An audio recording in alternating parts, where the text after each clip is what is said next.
들어가겠습니다. 페이퍼릿 성공하면 내가 안아줄게. 밥 사줄게. 패브릭 구성 요소들을 보니까 결국 또 패브릭으로 돌아와 버리긴 했는데, 그러니까 이제 패브릭이 어느 정도 실습이 성공을 해가지고 이제 무시성으로 그냥 실습만 따라가면은 배우는 게 없겠다 해가지고 좀 요소들을 좀 공부해 봐야겠어서, 일단 하이퍼레저 패브릭 그 공식 홈페이지에 있는 키 컨셉트나 독스들이 있어요. 독스들이 있고 개념 정리한 문서들이 있어가지고 지금 실습에서 따라가면서 가장 많이 밀접하고 있는 피어가 뭔지, 뭐 레저가 뭔지, 그리고 또 오더링 서비스, 오더러에 관한 내용이 뭔지에 대해서 조금 제가 이해한 바대로 좀 세미나를 진행해 보도록 하겠습니다.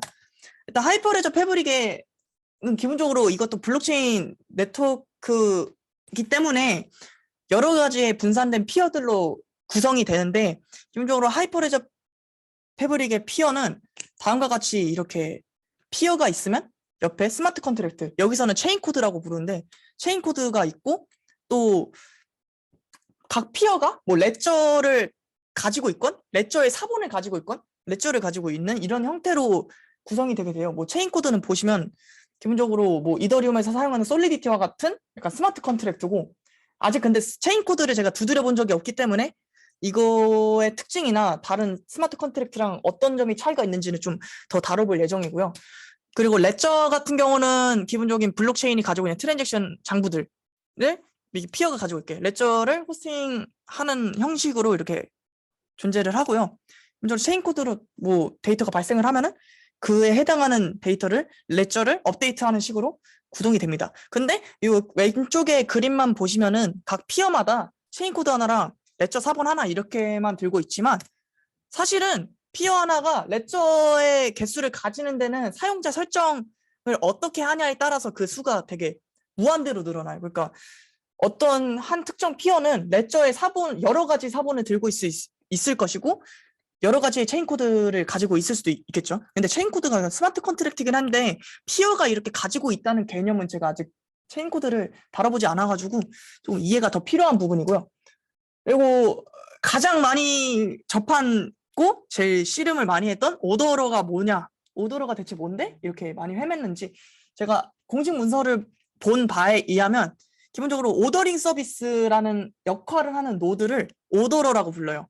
오더러는 결국 검증된 트랜잭션을 블록으로 만들어서 전파하는 역할을 하게 되는데, 기본적으로 이 독스에서 설명하는 오더러의 역할을 페이지 3개로 나누더라고요. 페이지 1의 경우에는 피어가, 그러니까 클라이언트 애플리케이션이 그 패브릭 네트워크 내부에, 외부에 있는데, 그 외부의 클라이언트가 트랜잭션을 보내게 되면 체인 코드를 생성하고, 이게 피어겠죠. 피어가 체인 코드를 생성하고 데이터를 업데이트해서 업데이트된 스테이트를 레저에 저장을 하게 되는데, 기본적으로 이렇게 되는데, 오더러가 있으면 그 전에 이게 엔도싱 피어라고 약간 트랜잭션을 검증하고 보증하는 그런 역할을 하는 피어가 있어요.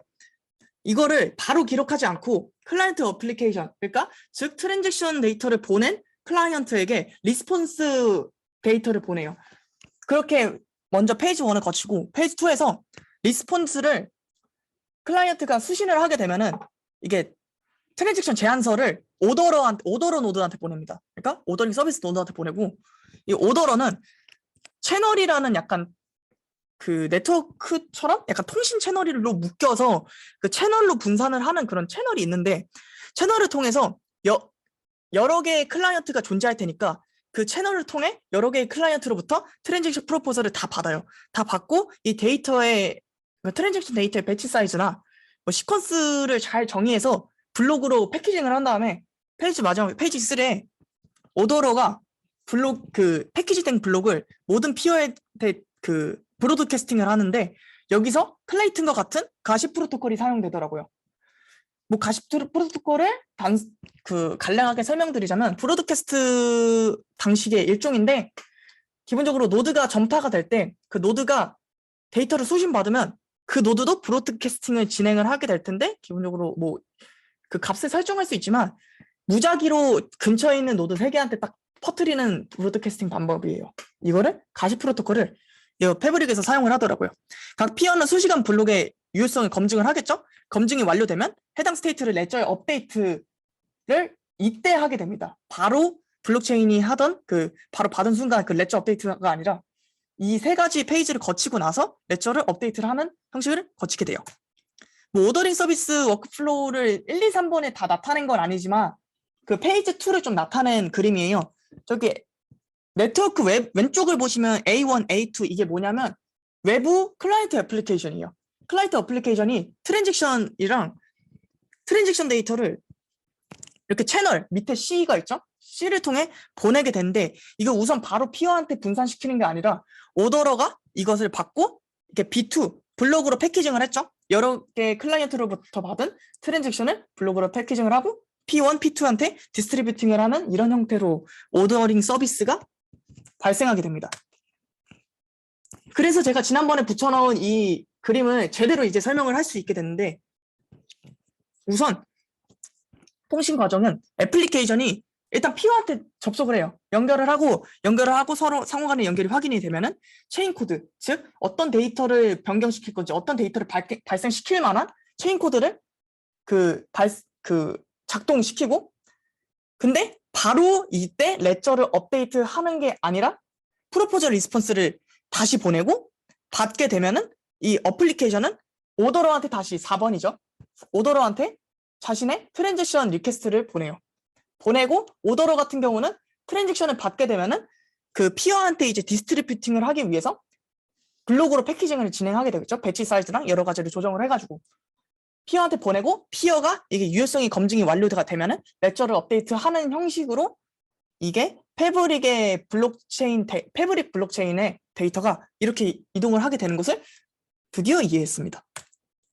뭐 그래서 결국 제가 이제 나머지 위에서 보신 MSP가 무엇인지 아이덴티티, 폴리시스 약간 각 컨소시엄별 정책이 따로 있던데 이게 어떻게 정해진지는 점점 실습하면서 더 볼 것 같고요. 간략하게 제가 지금 실습을 어떻게 하고 있냐 브리핑을 하자면 실습 교본에 나와 있는 대로 클라이언트, 피어, 피어가 두 개네. 아무튼 클라이언트, 오더러, 피어, 카프카. 아직 카프카는 제대로 실행도 안 시켜봤어요.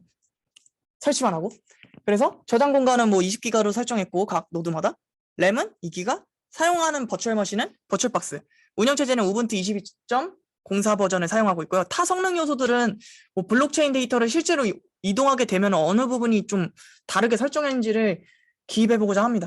또 실습 현황 같은 경우는 뭐 계속 가야 되는데 CA 자체를 설정은 안 했지만 설치는 했고 멤버십 서비스 프로바이더를 설치하고 생성했고요. 제니스 블록이랑 또 생성을 해서 이거를 클라이언트와 카프카 피어 이 세 곳에 배포를 했어요. 배포를 성공적으로 마쳤고 피어 카프카 오더러 실행을 좀 거의 일주일을 넘게 실행을 했다가 성공을 했고요. 이제 피어의 채널 참여 피어의 채널 참여 이제 통신을 해야 되니까 채널 참여를 성공을 했고요.